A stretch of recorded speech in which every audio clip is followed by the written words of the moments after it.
तो चलिए आज डाइसेक्ट करते हैं एक जबरदस्त एक्शन फिल्म की कहानी को परत दर परत। कहानी है एक मॉल की जिसे हाईजैक कर लिया गया है। अंदर हैं 250 बंधक और एक अकेला सैनिक जो वहीं फंस गया है। तो जरा सोचिए, क्या होता है जब 250 बेगुनाह लोगों की जिंदगी एक ऐसे सैनिक के हाथों में आ जाती है जो खुद अपने ही जख्मों से लड़ रहा हो। यही वो सवाल है जो इस पूरी कहानी की जान है। कहानी में सीधा एक्शन पर कूदने से पहले आइए मिलते हैं हमारे हीरो से, वीर से। देखिए, किसी भी सैनिक को समझना हो ना, तो जंग के मैदान से पहले उसके दिल और दिमाग में झांकना पड़ता है। और वीर के अंदर एक बहुत गहरा घाव है। हम उसे देखते हैं एक साइकियाट्रिस्ट के साथ जो उसे समझा रहा है कि एक पुराने मिशन में जो बच्ची मारी गई थी उसका जिम्मेदार वो नहीं है। ये सीन हमें सीधे सीधे बता देता है कि ये कोई टिपिकल एक्शन हीरो नहीं है। ये एक टूटा हुआ इंसान है जिसे उसका पास्ट हर पल परेशान करता है। लेकिन इसी टूटे हुए इंसान के पीछे छुपा है वीर राघव, रॉ का एक टॉप लेवल का ऑपरेटिव। मतलब वो जितना स्किलफुल और खतरनाक अपने दुश्मनों के लिए है ना, उतना ही जख्मी अंदर से है। और सच कहूं तो यही चीज उसके कैरेक्टर को इतना खास बनाती है। और बस यहीं से वीर की जिंदगी में एक तूफान आने वाला है। कहानी अब हमें सीधा ले चलती है उस जगह पे जहां वीर का सबसे बड़ा इम्तिहान होगा, ईस्ट कोस्ट मॉल। टेररिस्ट्स आते हैं और किसी तूफान की तरह छा जाते हैं।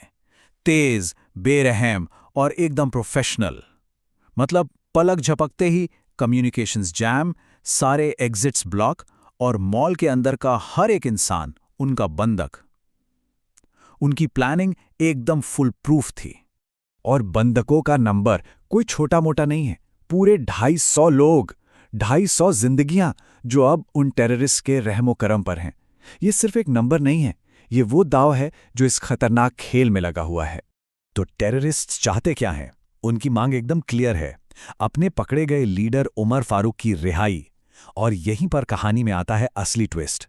ये हाईजैक वीर के लिए अब सिर्फ एक मिशन नहीं, बल्कि एक पर्सनल जंग बन जाता है। क्यों? क्योंकि उमर फारूक ये वही आदमी है जिसके कारण वीर का पिछला मिशन फेल हुआ था। वो बच्ची मारी गई थी। मतलब वीर का अतीत लौटकर सीधा उसके सामने आ खड़ा हुआ है।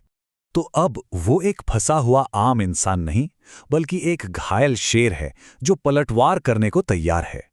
तो चलिए देखते हैं कि वीर कैसे इस घेराबंदी को अपनी पर्सनल वॉर में बदल देता है। तो वीर अब बंधक नहीं, शिकारी बन चुका है। वो अपने शांत दिमाग और प्रोफेशनल ट्रेनिंग का इस्तेमाल करता है, पर उसके हर एक मूव के पीछे एक ही नाम है, उमर फारूक। वो एक एक करके गार्ड्स को निपटाता है, खुफिया जानकारी निकालता है और किसी तरह बाहर की दुनिया से कांटेक्ट बना लेता है। मतलब उसने टेररिस्ट्स को अंदर से तोड़ने का प्लान बना लिया है। और उसकी सबसे बड़ी चाल, साइकोलॉजिकल वॉरफेयर। वो मॉल के पीए सिस्टम का इस्तेमाल करता है और खुद को एक बांग्लादेशी टेररिस्ट बता देता है। सोचिए, एक ऐसा कंफ्यूजन पैदा कर दिया कि टेररिस्ट और सरकार दोनों के होश उड़ गए। ये साबित कर देता है कि असली जंग गोलियों से नहीं, दिमाग से जीती जाती है। लेकिन ठीक जब लगता है कि वीर सिचुएशन को कंट्रोल कर रहा है, कहानी में एक ऐसा जबरदस्त मोड़ आता है जो सब कुछ बदल कर रख देता है। पता चलता है कि जो नजर आ रहा है वो पूरा सच है ही नहीं। इस पूरी साजिश का मास्टरमाइंड कोई टेररिस्ट नहीं, बल्कि देश का होम मिनिस्टर है। दुनिया के सामने तो वो एक देशभक्त बना हुआ है जिसकी पत्नी और बेटी भी अंदर फंसी हुई हैं, लेकिन असल में उसी ने अपने पॉलिटिकल फायदे के लिए ये पूरा का पूरा खेल रचा है। और फिर हमें मिलता है वो एक सबूत जो इस पूरे धोखे से पर्दा उठा देता है।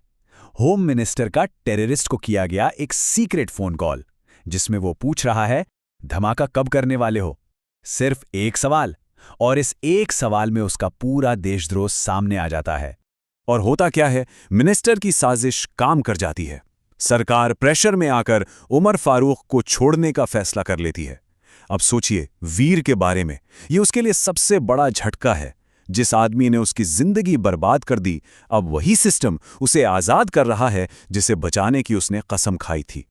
जब सिस्टम फेल हो जाए, जब सारे रास्ते बंद हो जाएं, तब वीर अपने अंदर के बीस्ट को आजाद कर देता है। अब से खेल के नियम वीर बनाएगा। और वीर अब वो करता है जिसके बारे में किसी ने सोचा भी नहीं होगा। वो सीधा होम मिनिस्टर को उसी की भाषा में ब्लैकमेल करता है। वो मिनिस्टर की ही बीवी और बेटी को अपनी ढाल बनाता है और कहता है कि अगर उमर फारूक बाहर आया तो अंजाम बहुत बुरा होगा। मतलब उसने विलन के हथियार से ही विलन पर वार कर दिया। लेकिन रुकिए, वीर के लिए कहानी मॉल में खत्म नहीं होती। नहीं, बंधकों को बचाना तो बस पहला स्टेप था। असली मिशन तो उमर फारूक था, और अब वो निकलता है एक अनऑफिशियल खतरनाक मिशन पर। पाकिस्तान में घुसना, फारूक को किडनैप करना और फिर आसमान में पाकिस्तानी जेट्स से डॉग फाइट। ये अब देश का मिशन नहीं था, ये वीर का जुनून था अपनी अधूरी कहानी को पूरा करने का। और आखिर में वीर का ये एक डायलॉग पूरी कहानी को समेट देता है। ये जो कमिटमेंट थी, ये सिर्फ देश के लिए नहीं थी, ये उस बच्ची को दिया गया एक खामोश वादा था, अपने जख्मों को भरने का वादा था।